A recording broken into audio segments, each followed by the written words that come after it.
Isa ka bang EPS aspirant na nagbabalak mag-apply papunta dito sa South Korea?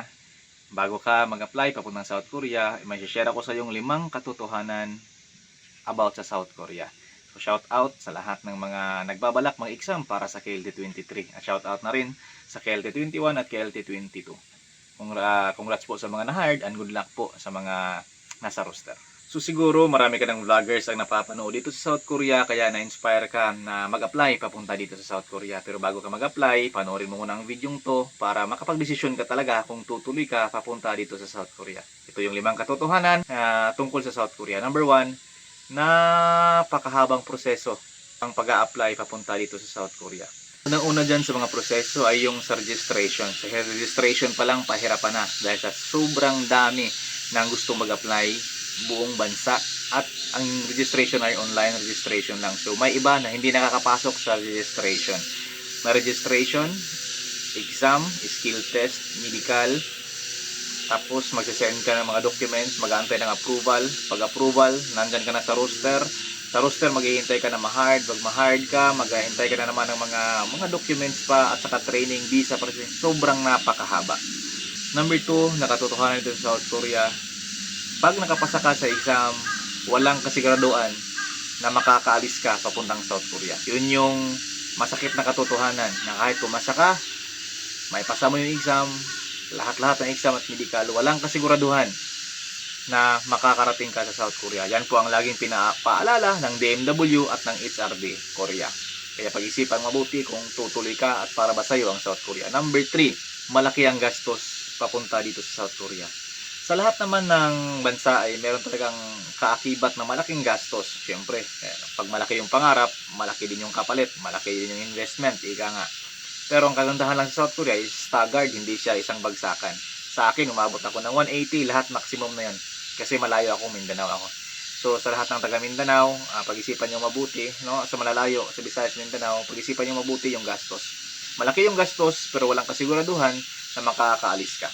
Yung mga kabats natin na taga Mindanao, na KLT21, may iba na 100,000 na yung gastos nila at nandyan pa rin sila sa Pilipinas. So, isa yun sa katotohanan na malaki yung gastos dito sa South Korea at walang kasiguraduhan na makakaalis ka. Number 4 na katotohanan is, siguro marami ka na nakita na nag-reflex ng sahod na umaabot ng 100 plus, 150, 120, at maraming nag-share na UT, maraming UT sila. Kaya na-inspired ka at gusto mo rin makapunta dito sa South Korea. At sa Pinas pa lang, nag-iisip ka na pag sumahod ka ng 100 plus, ganito yung gagawin mo sa pera. Siyempre, nasasabi ko yan kasi ganyan din ako dati. Marami ako nakikitang nag-reflex ng sahod. Pero ang katotohanan ay hindi ho lahat ng kumpanya dito sa South Korea ay malakas. Hindi ho lahat ng nakapuntang South Korea ay sumasahod ng 100 plus. Kagaya ko, kagaya namin, at marami din dito na basic lang yung sahod. So kayong nasa Pinas, lalong-lalo sa pamilya ninyo, huwag nyo agad-agad hihingan yung mga nasa Korea ninyo kasi hindi ho lahat na nandito ay malaki ang sahod or umaabot ng 100 plus ang sahod. Malaki naman lahat dito kung i-convert natin, pero hindi lahat umaabot ng 150 at 120. May kapitbahay ako, may kaibigan ako na sumasahod ng 150, 130. Sobrang lakas ng company nila.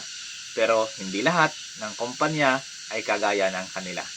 Yun yung katotohanan. Kasi pagdating nyo dito, nag-i-expect kayo na lahat ng company malakas, baka kasi magpa-release kayo at maghahanap kayo ng malakas. Kahit ako man, minsan nag-iisip na magpa-release. Pero, syempre, manghihinayang ka rin. Mabait yung amo mo, mabait yung mga kasama mo. At saka, okay naman. Kaya, kumbaga, tiis-tiis muna. At sa ngayon kasi, mahirap magpa-release. Ang sobrang hina ng ekonomiya ng South Korea. At ito ang pang-5, at ito lang muna ang i-share ko sa inyo ngayon kasi masyadong hahaba pa Pero marami pang mga katotohanan na nandito at i-share natin nan balang someday. So ito, kahit nauna ka pang makapasa at nauna ka sa roster, pwede pang mas mauna pang makaalis sa'yo yung huling nag-exam. Halimbawa, ang ibig kong sabihin, kagaya ng KLT21, may mga kakilala tayong KLT21 na ngayon nasa roster. Tapos nagpa-exam, may KLT22 na dagdag. Yung KLT22 ay una pang makaalis kasi may na-hire na KLT22 ngayong selection na to. At yung KLT21 wala pa. So isa yun sa katotohanan sa proseso dito sa South Korea. Kaya sa nagbabalak na mag-apply dito sa South Korea, pag-isipan nyo mabuti kung kaya nyo bang tiisin yung proseso, kaya nyo bang tanggapin kung ano yung proseso. Kasi pag hindi nyo alam yung proseso, baka kasi masaktan kayo along the way at ma-frustrate pa kayo. Syempre gagastos kayo. Yung iba kasi may nakikita ako na nagsangla na, no? Mag-i-exam pa lang na pumasa, nagsasangla na ng tricycle, marami ng sinangla para lang makapag-apply. Pero yun ang katotohanan na hindi talaga madaling makaalis. Minsan yung iba hindi makakaalis at yung hindi talaga lahat pare-pareho. So, pag-isipan mo mabuti. Ganun pa man, merong nakakaalis kasi nandito kami. So, nasa sa inyo po ang desisyon kung susugal kayo papunta dito sa South Korea. Siyempre, kung ang good news lang, pag nandito ka na, may chance talaga mabago yung buhay mo. Kaya, ano man yung desisyon mo, pag-pray mo yan. At sa lahat ng KLD21, KLD22, andyan na kayo. Ituloy nyo na yung laban.